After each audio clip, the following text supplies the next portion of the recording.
NetSparker, the developers of a comprehensive automated web security platform that includes web vulnerability scanning, assessment, and management. NetSparker's desktop and cloud-based security solutions employ a unique and dead-accurate vulnerability scanning engine that automatically verifies vulnerabilities and provides a proof of concept. For more information, visit them on the web at securityweekly.com/NetSparker. Are you an enterprise dissatisfied with overpriced analytics software that can't keep up with modern data? If so, then GravWell is the solution for you. GravWell is an unstructured data analytics platform for enterprises who demand total data visibility across their network. GravWell lets your security team go beyond the SIM and fuse data sources to correlate and answer questions you didn't know needed to be asked. Go to gravwell.io/securityweekly for an unlimited data trial and gain uncompromising visibility today. Welcome back, everyone, to Paul's Security Weekly. Our next webcast is February 13th with Sri Sunadarlingam. He is the Vice President and Product of Solutions Marketing at ExtraHop. We're going to talk about how you actually get packet captures from the cloud and analyze that data, which is I have a problem like getting stuff working in the cloud. And so like I'm not even at the point where I'm like, how do I get traffic? But my briefing with Sri, I'm like, oh, you mean I can just collect traffic from a VPC? He's like, yeah. I'm like, I think I could actually do that now. Yeah. No, that's really awesome. So we'll be talking about that in the webcast. Go to securityweekly.com and go to the webcast drop-down menu to register.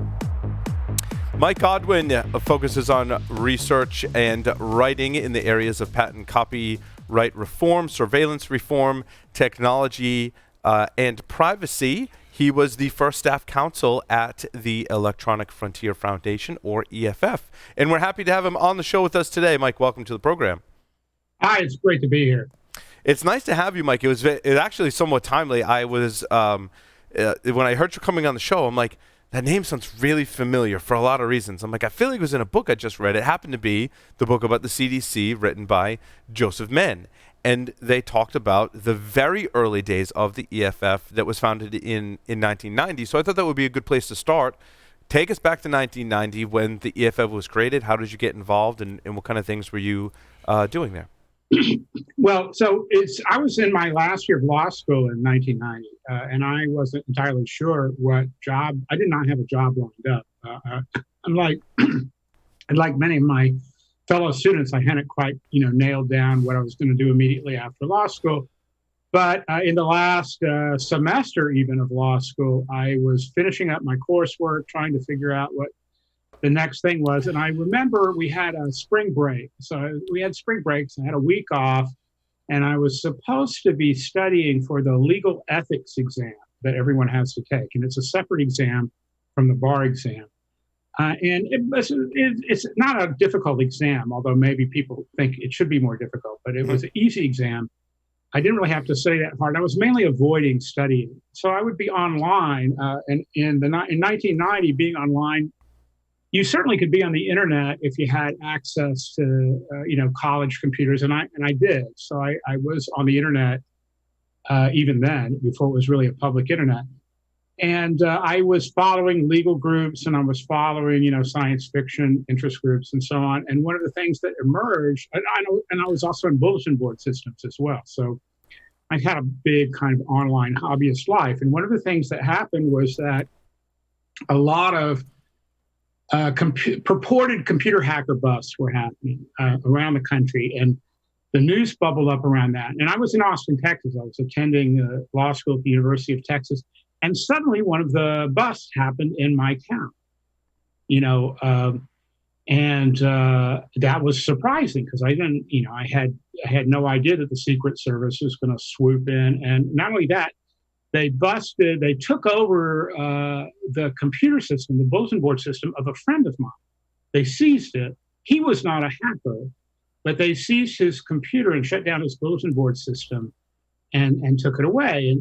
And I was just astonished by it. And I read the newspapers, and there was nothing about the bust in the newspapers, nothing about the search and seizure in the newspapers. And here I am, trying to find something that is not studying for the ethics exam to get interested in. And so I was killing time, and then someone on a BBS said, I can tell you why it's not in a newspaper.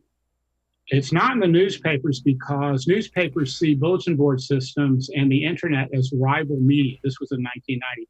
Mm-hmm. And so they don't want to do anything that would help them by reporting on an overreaching computer search and seizure. And I had actually run a newspaper before going to law school, or actually while in law school, I ran a newspaper. And I thought this was ridiculous. I said, no, you really don't know how newspapers work. If newspapers did not print a story that you think is important, it's because you didn't tell them. Right. And let me explain to you how you put together a press kit and educate a newspaper about an important story. And so I did it, and I got it into the Austin American-Statesman, the urban daily newspaper in Austin, Texas. And then I said, now this is what separates amateurs from professionals in terms of media strategy. Some people stop with the first story, but no, there have to be follow-up stories. And so I said, here I can tell you how to get a story into Newsweek based on the local.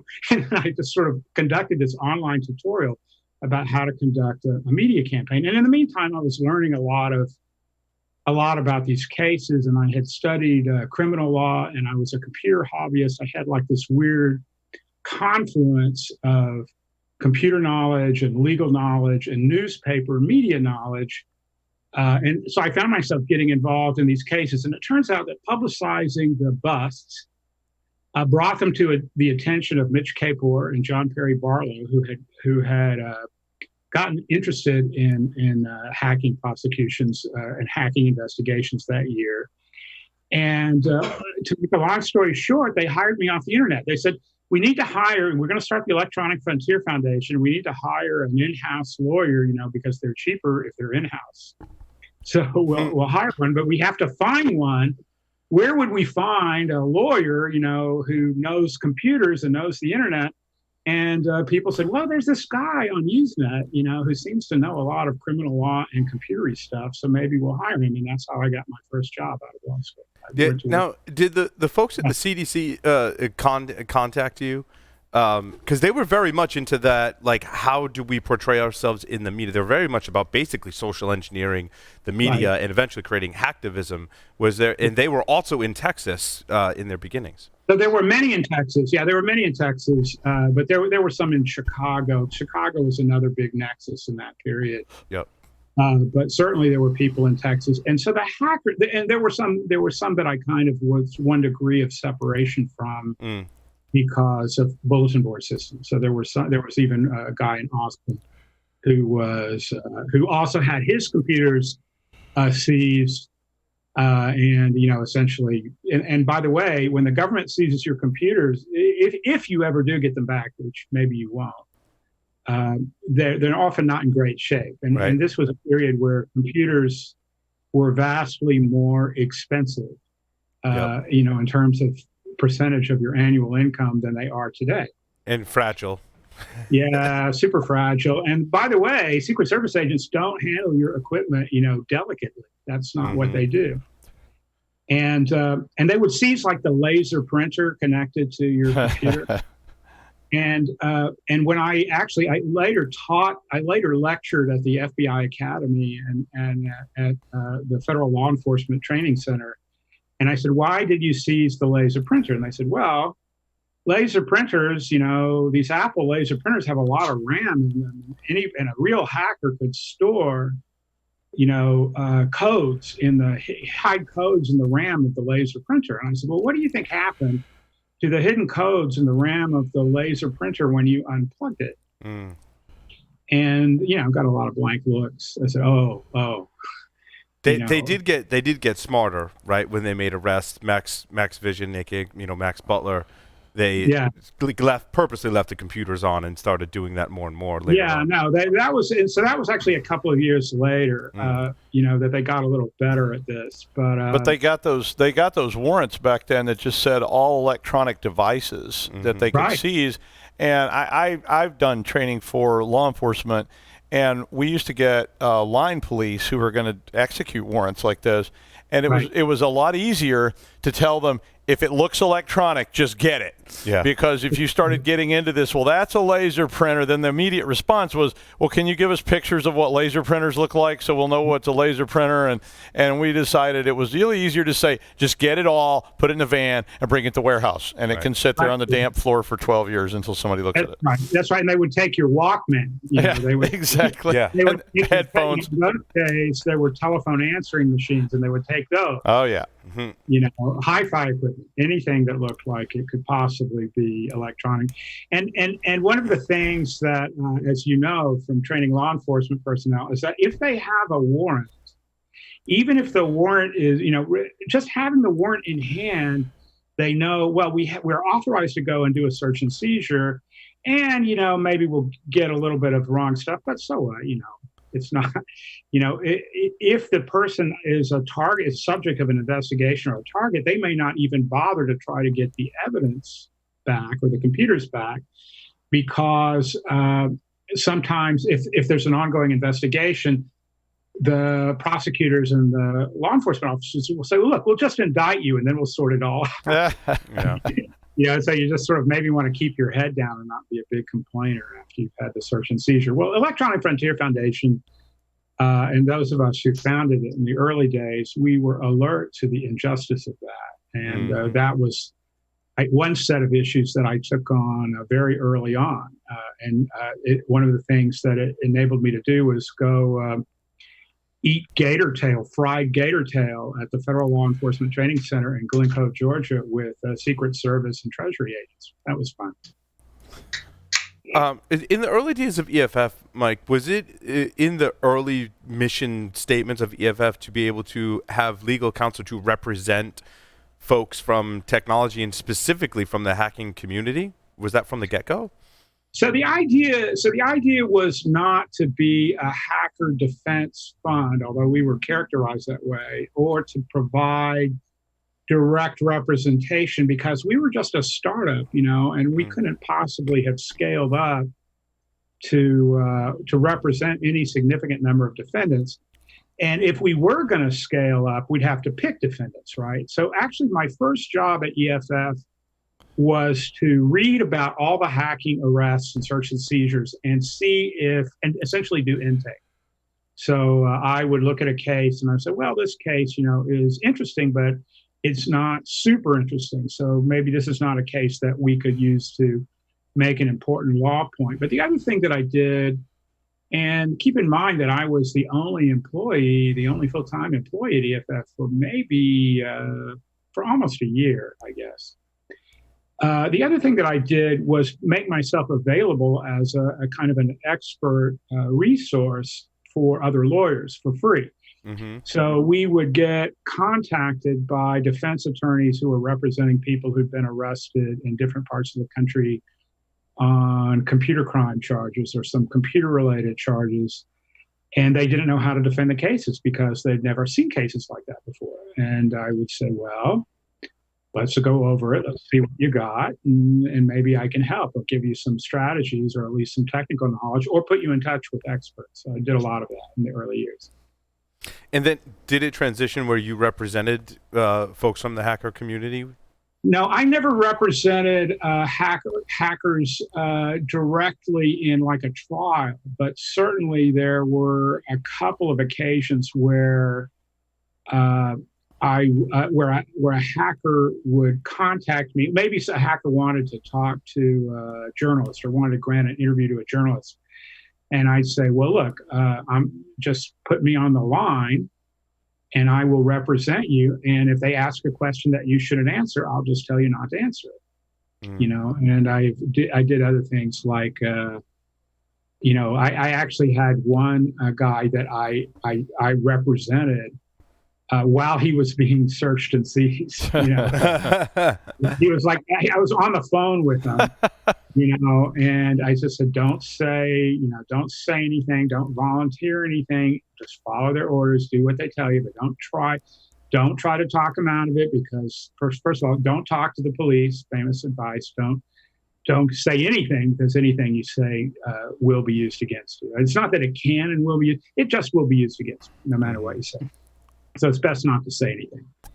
And then I got on and then I would get on the phone with Secret Service agents, and I would say, this guy's represented. If you're gonna, you need to make sure that that he's represented now, and not talk to him, and he's not going to talk to you without counsel. Mm. Don't try to make him, and I'm just warning you now. Don't try to talk to him. And then we would try to get him the local counsel wherever he was. I gotcha. Well, what were some of the first cases that had you left the EFF when they started? EFF started representing folks. Yeah. So there was a period. I mean, EFF had a different phases of growth. And I think the original idea for the Electronic Frontier Foundation was to somehow facilitate, good criminal justice and representation, but also to do public policy. We knew that in a lot of these hacker cases, the alleged crimes, which were considered conspiracies, were in fact things like sharing information about security holes in different kinds of computers. So that if you had someone who published an article about security and VMS or Unix security and how to get the password files, there were certainly law enforcement agents and prosecutors who are willing to say you are conspiring to commit a crime, or you are soliciting crimes, or you are aiding and abetting a crime. And so my view, because remember I said earlier I had run a newspaper before, my view was that these people were engaged in freedom of speech and freedom of the press. And so they were not only not committing a crime, they were actually engaged in constitutionally protected activities. So we had about a decade of conversation about that, in which basically I think we won the day on a lot of the issues. And now there's more of a consensus that sharing security information doesn't mean that you're a criminal. Right. It doesn't mean you won't get sued, because anyone can sue anyone. Right. That's right. There's no guarantees. I mean, it's just, you live in the real world. The world is full of a lot of different kinds of people, and not all of them are nice, and some of them will sue you or prosecute you even for no good reason. So that's an irreducible fact, but we can certainly try to lower the frequency of those unfair cases. So Mike, today brings up a great point, because we still get this question today. In fact, sometimes we have these situations ourselves where ourselves or someone we know has found a security vulnerability, and they're either afraid to go to the company or entity that's responsible for it because they're afraid they're going to get sued, or maybe they have and they've either been ignored or told to go away or whatever, but they feel like they should talk about it, but they're afraid. What's your advice for those people that have knowledge of these security vulnerabilities that are afraid they might be sued? So the way I would do this is I would actually set up like a little organization whose purpose would be to run an anonymous Dropbox for vulns. So that somebody could basically show up and turn over stuff in email and not necessarily reveal their identity and possibly be anonymized. And then when because you're looking in your Dropbox, you see that new vulns have arrived, you could publicize them and just say, look, I have, somebody dropped this. I don't even know if it's true or not, but I'm just sharing this with the public, and we'll just make it public. And that starts looking a whole lot like freedom of the press. So, right. That's interesting. Do the laws of incorporations have some level of protection in that case as well? Yeah, sure. If you're a corporate entity, that means that some things, but it doesn't protect you necessarily from personal criminal vulnerability, right, or from personal civil liability. But honestly, the publication of vulns is, we now have more of an ecosystem in which it's understood that you're not, mischievous if you're just making stuff known. And I think a lot of norms are working out where people say, well, look, we try to let the company know privately, but now maybe we have to be more public about it. It's not entirely worked out yet, but I think the presumption that you're up to no good if you publish a vulnerability, that's gone. I think that's no longer assumed, at least not without more. And there's so many entities that publish, exploits and things that are like government entities and so forth, that I think it's legitimized people publishing this stuff because somebody, public's probably going to publish it anyway. So I think at least you have a few more legs to stand on in the modern age than you did 20 years ago. And that seems clear. And now, Mike, one of the other questions we get and often ask of ourselves revolves around the right to repair and the right to what we deem reverse engineer. Now, that was something the EFF had very much a hand in, correct? Right, that's right. So, we always believed that that there was like something kind of central and American and exciting about being able to open up your computer and do unexpected things with it. I have never, well, until recently, I was going to say I've never owned a computer that I hadn't opened up, but now some of these latest MacBooks and stuff, they're kind of a bitch stuff. That's putting it mildly. Especially if you're of a certain age. Yeah, no, I take my glasses off, and I put my eyes really close to the teeny tiny screws. I have a big headset now with magnifying lenses so I can see it, and I'm like, I keep going up sizes on it until it's like, okay, yeah, it's going to burn a hole in the motherboard just so I can read the thing. That's right. So, yeah, I have, I still take a lot of things apart, but what I do more often is rely on extended warranties, Yeah. If something goes wrong, I'm just gonna go swap this machine out. Do you see a big? Oh, sorry. Go ahead. I was just to say, I spent last weekend optimizing the LAN in my apartment for throughput because I've got this gigabit internet from Fios. I have Fios in the apartment, and I just wanted to make sure like every unit got the maximum amount of bandwidth. And so I went around testing, and then I turned off like all the wireless for everything that's Etherneted. So there's like less Wi-Fi noise. And, that's like my weekend. That's the thing that I did on the weekend. I have nice long Ethernet cables running from the Fios box in the closet. It's awesome. That's awesome. Do you see a big risk as far as all the recent data breaches? You've got a lot of researchers that look into things being dumped on the internet, things that may or may not, be public or semi-public, and then housing some of that data as far as, this is something that is criminal if it was found on a criminal's box. From a researcher standpoint, once that goes public, is there a lot of kind of movement towards the adoption of that being kind of open and free, just like the public disclosure of vulnerabilities and exploits? So if I understand your question correctly, I think that the answer is probably yes. If let's say that someone, you found a bunch of source, for some virus or some, browser, exploit or something. And, and you found it I think, obviously if you publish it, to the extent that you make the stuff public, you make it easier for people to use it. To deploy the exploit. But I think there's an understanding that that's okay, and that the code itself, or even the object code that's compiled, is not like contraband, like the mere possession of it proves that you're a crook. The trickier cases have to do with what you would call problematic content, which might be child pornography or copyright infringing. Copyright infringement quite common, as you know. What about like lists of people's passwords?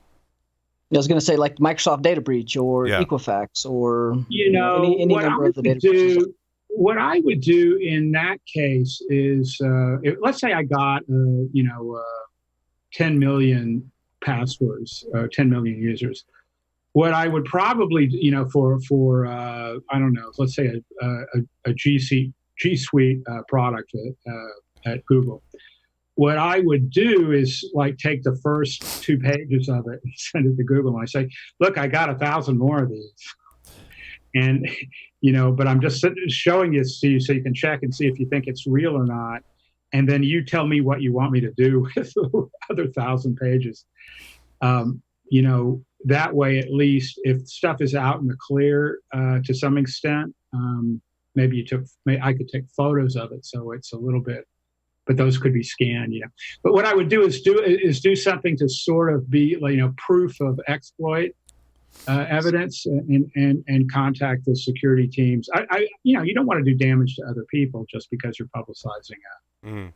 No, most of the question comes around a lot of the data breach data that's getting dumped by, hackers or governments. Those are ending up public. And then the security community is analyzing and looking for the passwords that, maybe their organization might have in there, or email accounts that they might have in there. Something like Facebook dump or the Microsoft one, just recently. Well, I was PII data. I was going to mention that there was a story. The FBI seized the domain WeLeakData.com this week. Because they were actually collecting this kind of data and just putting it up for anybody that wanted it. They didn't steal it, so according to them, but they had something like 12 billion records, and the FBI swooped in and seized the domain and locked it. That's really interesting. I mean, Have I Been Pwned has way more than that. And, that's another one. But the FBI went after this one for whatever reason. The story didn't say why they went after them. It's just like all of a sudden they swoop in and the domain was shut down, and so, all these other, I've Been Pwned, and there's others that have this data. So that was pretty interesting. Yeah, I mean, I think that if you look at some of the most famous, some of the most famous leaks in the last decade, it seems worth comparing what Snowden did, where Snowden actually filtered the material that he was leaking through traditional journalists, so that there was at least some kind of accountable process about what was chosen to be published. And then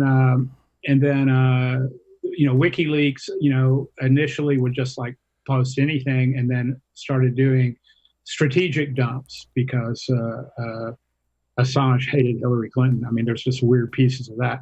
And then there's and then the Panama Papers, I think, are quite interesting because you can certainly get a lot of financial information out of the Panama Papers, but that any information that is useful in that way probably has lots of security-related information as well. So, it's an interesting period. I think a lot of people who are in the position of having that, these big chunks of information that you think for whatever reason, some or all of it have to be public, have to treat it as an opportunity to do some moral questioning. What is it that we're doing? Are we doing the right thing? Are we doing more damage than good? And sometimes the answers are different in every circumstance. So, Mike, I want to go back to, I want to talk about Sonos for a moment, partly because it's a personal thing for me, because I've been a Sonos customer for a long time, and recently they sent out a notification to all of their customers, and they said, look, the gear up into a certain point that you've bought from us, we're not going to support anymore. We're not going to give you software updates, which I'm assuming also includes security patches. And by the way, the newer products that we have are not going to work with the older ones. To me, that's an opportunity for the hacker community to perhaps reverse engineer, which I believe Right to Repair covers me for like what I do with the stuff that I own. What happens if I reverse engineer Sonos' stuff? Maybe I create software that bridges it to the new stuff and I publish it. Have there been like previous cases that can show that, I mean, of course anyone can sue anyone, right? But could there be repercussions? So let me tell you, what you've just described is like the ideal case for which today's EFF would almost certainly want to be involved in defending you. Right. Because I mean, it's very. Note he said defending you. Yes. They absolutely would be interested in protecting you. It is also the case that some vendors are quite resentful about your reviving or repurposing stuff that they're not supporting. And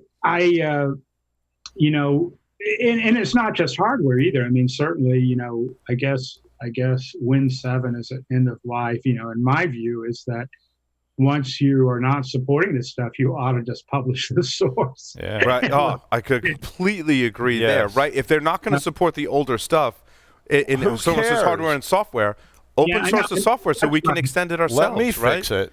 They would win back a whole bunch. And a lot of that legacy stuff is embedded in systems that are still around, that hang around for years and years.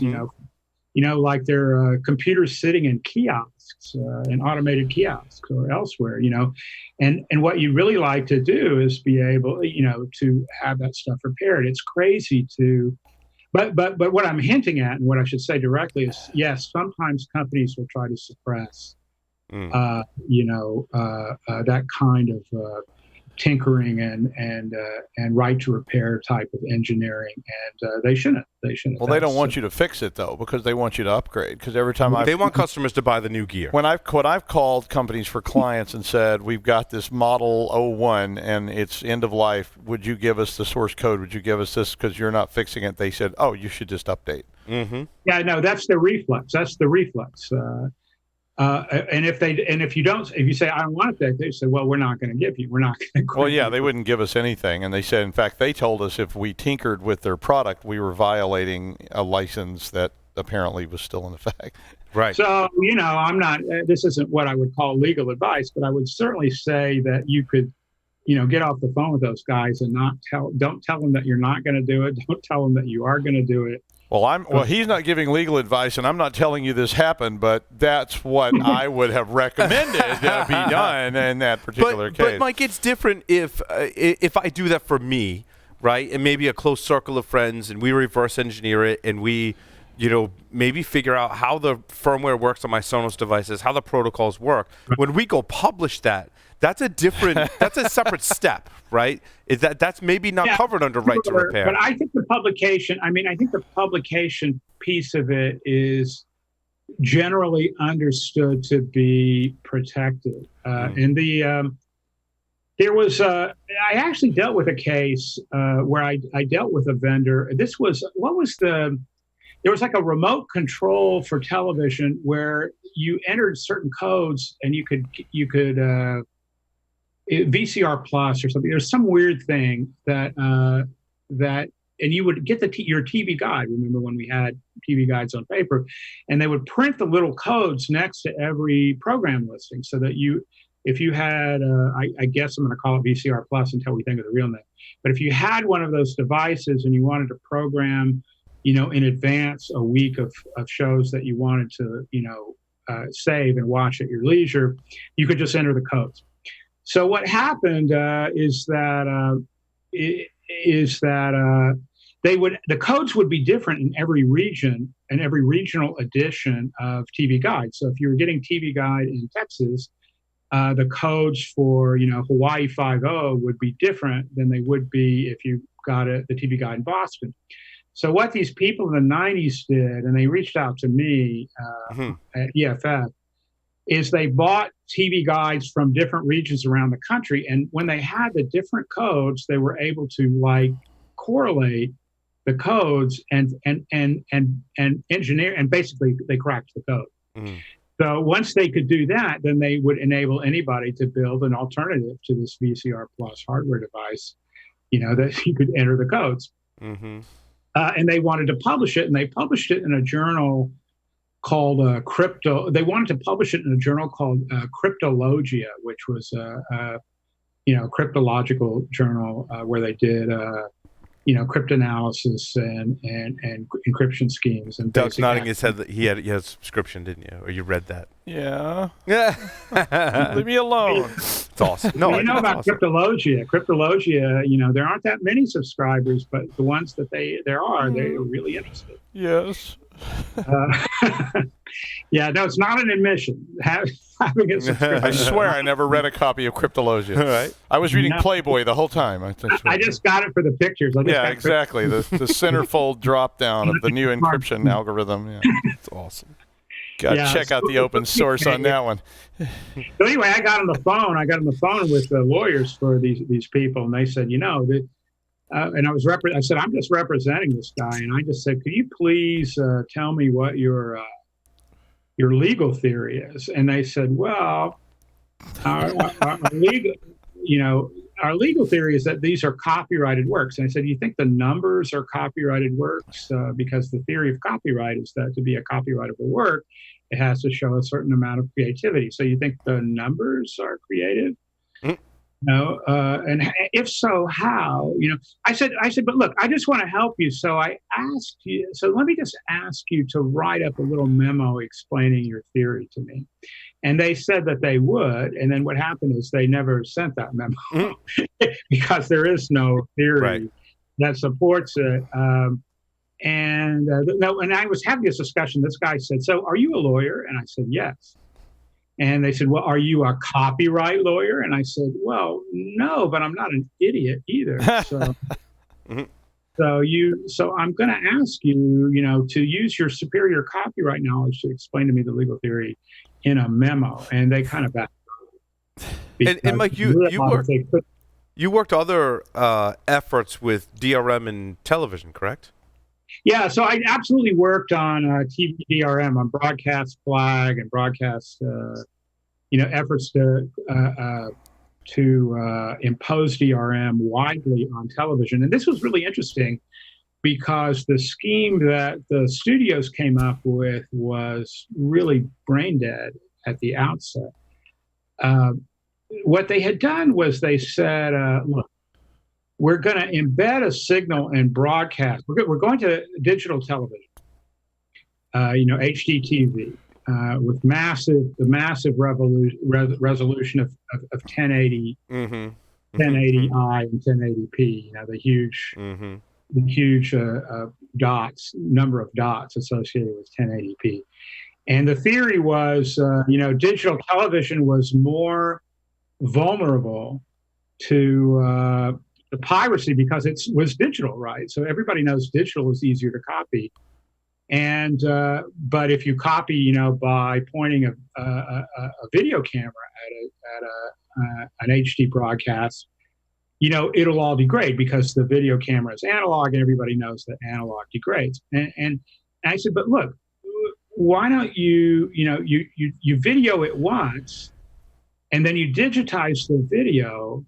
And then the same vulnerability happens. So the idea that you could sort of contain everything within, that was digital within digital systems was a little bit crazy because our eyes are analog and we can see high def TV easily. So that's and they said, well, we're going to close the analog hole, and they had the idea of putting together a mandate that required, first of all, that all TV equipment look for this special signal for DRM, the special signal saying don't copy.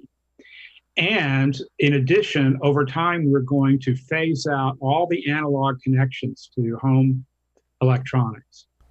And of course, that's nuts. Analog, even now, even in a world where our mobile phones have digital, earbuds, it's still the case that every computer you buy has an analog speaker output, because that's easy, it's cheap, it's well understood technology, and digital to analog is straightforward, and then you can digitize anything. Well, anyway, so we had all these discussions, and it was clear that if you really wanted to protect video content, television content, you should use encryption to do it.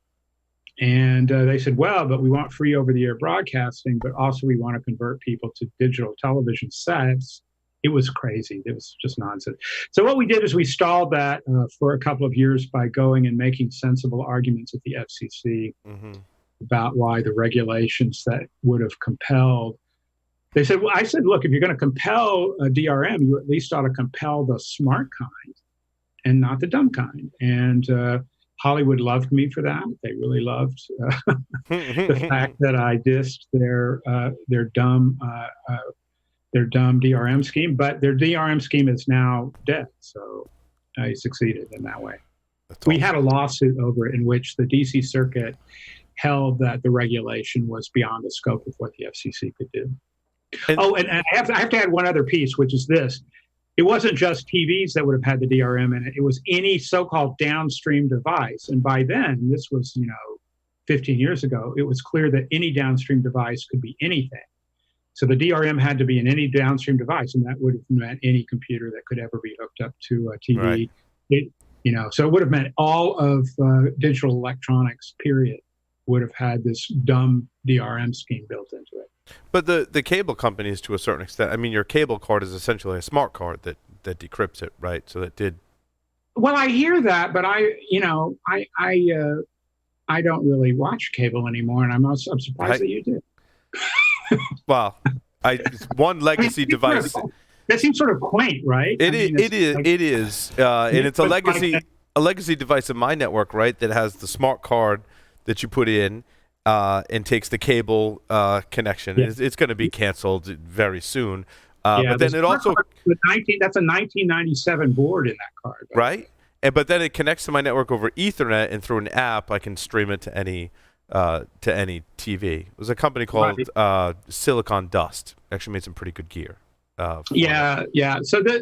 But as you can see, a lot of these days, if you're watching streaming video, and by the way, I'm going to go right back to Star Trek Picard as soon as this is over. I haven't watched it yet. Is it good? Is it worth watching? Oh yeah, no, he brings it. Awesome. They're good. They're good. It is what you would want. Awesome. I think that the argument increasingly became that the companies would use apps for delivery of streaming television, and to some extent they do. So in addition to, the broader platforms like Amazon Prime Video and Netflix, there are, you might have the CBS app to watch Star Trek Picard, for example. And those aren't protected by encryption, but once again, it's certainly possible to capture an analog version and redigitize it. Right. Absolutely. That's why I have a hat with a camera in it, so you can capture those movies and sell them in Times Square. That's right. Those were the days. On VHS tape. Along the lines of content, Mike, one question I always like to ask, especially us being a podcast on the internet, is the large tech companies that largely control content, popularized content, right? Not necessarily an infringement on free speech, but if you want to post a video on the internet, you're going to want to put it on YouTube so people see it. So Amazon, Apple, Google, how do we ensure we maintain free speech given that they define the content guidelines and have been known to, when someone gets popular that is producing content that conflicts with the views of these large companies, they immediately ban them from their platform. So no podcast on Apple. There's nothing on Apple, nothing on YouTube. You can't use our platforms anymore because your content they get to decide what goes on there. And they, I feel, are maintaining too much control. I used to think the government was the problem. Now I think it's the large corporations that are really the problem. Well, you were right both times. You're right in both instances. So I think that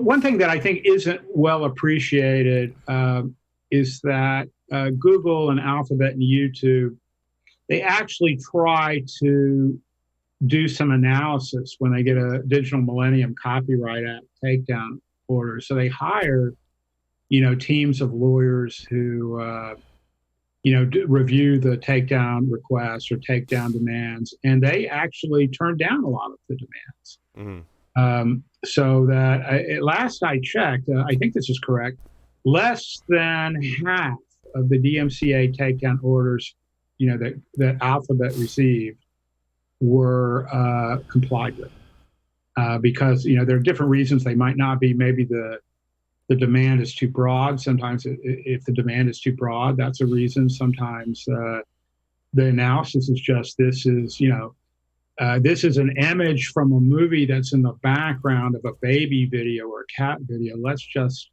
fucking relax. Yeah, I agree. And also the differentiator there, Mike, is the monetization, right? If I post something that is copyrighted, if I then have ads on it and I'm monetizing it, that could be a problem. And largely YouTube says, hey, this is fine, but we're just going to disable ads for your video, right? Yeah, I mean, that's the case. Certainly, and there's a lot of public debate generally about what roles these big platforms should play in censoring content or doing any intervention of content. And the way in my work it's come up most recently has been like alt-right bloggers and video producers, Prager University, and so on. And they don't even have everything taken down. They have 3% stuff is demonetized, which is to say that 3% of the videos of Prager University are not allowed to make money on ads. I'm not so deeply troubled by that, but I should say that the really hard problem now is twofold. One is that in order to be able to exercise some nuance and judgment about these takedown demands, you have to be a big company and really well capitalized. Yeah. And so if you're suspicious of the size and scope of Google or Facebook, you don't want rules that make them have to do a lot of, hire a lot of people to do content analysis, because you're locking in their market dominance for forever. A startup search engine or a startup social network can't afford to do that. Right. Yeah, you don't want to put barriers to innovation and entries into the market. That's right. I also am a huge proponent of a free and open internet, right, which very closely segues into this discussion, where the content providers could also make decisions on what you have to pay for, what you don't, and whose content could be more popular. It's fine if you want to post that video, but the videos that people are paying us for, those are going to get higher bandwidth, and the whole net neutrality debate. I agree largely with and I'm on the side of a free and open internet. Yeah. So I favor network neutrality generally, and I'm on the record as favoring network neutrality generally. But I also thought that there is room for the companies that provide bandwidth and connectivity in a competitive environment to offer what are called zero-rated services, and in different places, parts of the world, that matters. Here in the United States, in the developed world, we have lots of hard wires connecting most of our buildings, at least if we live in cities. But in the developing world, as you know, most people are getting to internet by wireless devices. And the mobile companies hate it when you eat up their bandwidth with streaming video. Right. Or even just moving big files around, and they want to charge you. And the idea of having, say, Wikipedia be free on your smartphone or on your tablet when you're out in the provinces, I think that's actually just such a wholly positive good, having a large amount of useful information available to people who are solving problems like drought and crop rotation and whatever else you're doing, or quick access to medical care. I think that zero-rated services are great. But a lot of people in the developed world say, no, if you subsidize Wikipedia, you're like violating network neutrality. And I said, well, at that time I said, well, look, I favor network neutrality, but I favor getting Wikipedia in everybody's hands even more. Right. So I said, in that case, there's a conflict, and I know which side I come down. Tyler, you're in kind of like a third world country where you are for internet. I just thought I'd point that out. Where are you, Tyler? Is it Idaho? Yeah. Idaho, how bad is it? I got lots of fiber. I got several fiber drops here. That's good. Yeah. Do they make it out of potatoes there? Yes, it actually helps with distributing the wireless signal properly. So all those potatoes really just refract that signal. That's what I heard. I heard that. That's awesome. But what happens when your wires get fried? Then you get French fries. Yes. There you go. Mike, what are you doing today? We've talked mostly about your history and some of the things you've worked on. What's your kind of things you're doing today? So I'm actually working. I just published a book last year called The Splinters of Our Discontent, which was about what I think is a big moral panic regarding social media and tech companies. We've all witnessed this, which is like 5 years ago, Google and Apple, could basically do no wrong.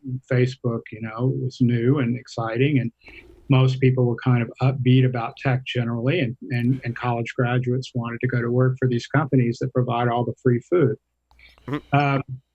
And now, there's a techlash, which is happening, which partly because of the market shakeout. So I think what when we had many different social media platforms, when you had MySpace, when MySpace at least was thought to be enough of a competitor that Rupert Murdoch would buy it. It was these issues were less intense, but Facebook essentially won the market, at least for now. Google essentially has won the market in search, at least for now.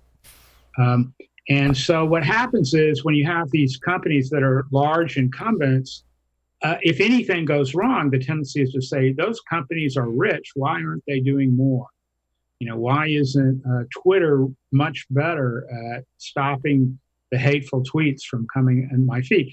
And so there's like a weird, there's a tendency for people to be upset about that. We also have, when the would-be brown shirts show up in Charlottesville to be jerks, to the general public in Charlotte, they organize through online forums. And so there's a sense that, we used to be happy with tech and now we're not happy, but, the causes of a lot of the unhappiness are actually, I think, external to the platforms. We have, we've had Fox News, for example, with us for a while. And Fox News's philosophy has been to feature, right-wing centered news coverage and to validate identity and loyalty more than, what you would call traditional journalistic values. And those are things that polarize people before they had a chance to get on Twitter and flame one another. So I think that to some extent, there's a kind of a lazy habit of thinking that the technology is what makes people bad. And we've seen this happen before. We saw it with the movies. It was thought that movies spread immorality.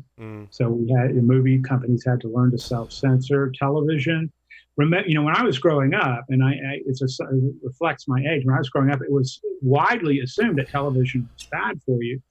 And now, in one of the great developments, the general consensus is there's too much good television to watch. No single, there's no single human being can watch all the good television that there is. There's just too much of it. So that's kind of a 180-degree switch. But the thing that sort of freed up television for us to like it more was that we can hate the internet. We've shifted our hate. We don't have the reflexive hatred of TV. TV is fun. You can stream 8 episodes like all at once.